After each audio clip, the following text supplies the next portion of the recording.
Welcome to ప్రజాక్షేత్రం. ఎన్నికలకు ముందు నేతలు పార్టీలు మారడం మామూలే అయినా కేశినేని నాని గారు టీడీపీని వీడుతుండడం టీడీపీ చంద్రబాబు గారు చేసుకున్నదే అని చెప్పాలి. రెండుసార్లు ఎంపీగా గెలవడం, మరీ ముఖ్యంగా 2019లో వైసీపీ గాలిలోనూ ఎంపీగా గెలవడం అంటే కేశినేని నాని గారికి విజయవాడపై ఎంత పట్టు ఉందో అర్థం చేసుకోవచ్చు. కృష్ణా జిల్లాలో గత 10 ఏళ్లలో టీడీపీకి అంతా తానే నడిపించిన కేశినేని నాని గారు వైసీపీలో చేరుతుండడం ఖచ్చితంగా టీడీపీకి నష్టం కలిగించే అంశమే.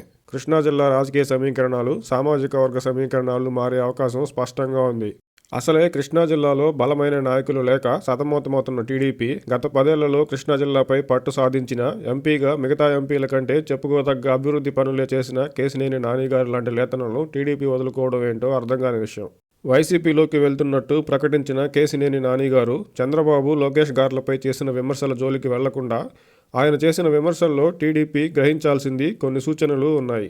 వ్యక్తిగతంగానూ రాజకీయంగానూ తమ సొంత స్ట్రేచర్ను మెయింటైన్ చేసే నాయకులకు పార్టీలో తగిన గౌరవం ఇవ్వకుంటే ఫలితంగా వచ్చే పరిణామాలు ఆ సదరు వ్యక్తికి, పార్టీకి ఇరువురికి నష్టం చేస్తాయి.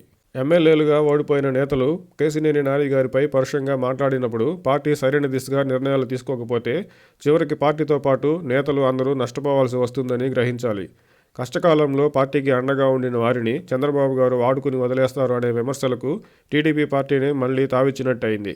ఆంధ్రప్రదేశ్లో ఉన్న ఎంపీ స్థానాలలో టీడీపీ 6 ఎంపీ సీట్లలో కమ్మ సామాజిక వర్గ నేతలే పోటీ చేస్తుంటారని, విజయవాడ మినహా మిగతా స్థానాల్లో టీడీపీకి ఇప్పటికీ ఎంపీ అభ్యర్థులు లేరని, కేశినేని చిన్నికి ఎంపీ టికెట్ ఇవ్వాలంటే వాటిలో ఏదో ఒక స్థానంలో ఇవ్వొచ్చని కేశినేని నాని గారు చెప్పిన దాంట్లో కాస్త నిజం ఉన్న మాట ఒప్పుకోక తప్పదు.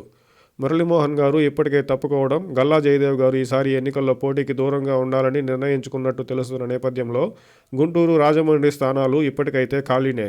అలాగే నరసరావుపేట, ఏలూరు స్థానాలు అంతే. పార్టీలో ఉండే నాయకుల మధ్య చిచ్చుపెట్టి ఆర్పే ప్రయత్నం చేయకుండా వైసీపీ నుంచి టీడీపీలోకి వచ్చే నేతల కోసం టీడీపీ ఎదురు చూస్తున్నట్టు ఉంది.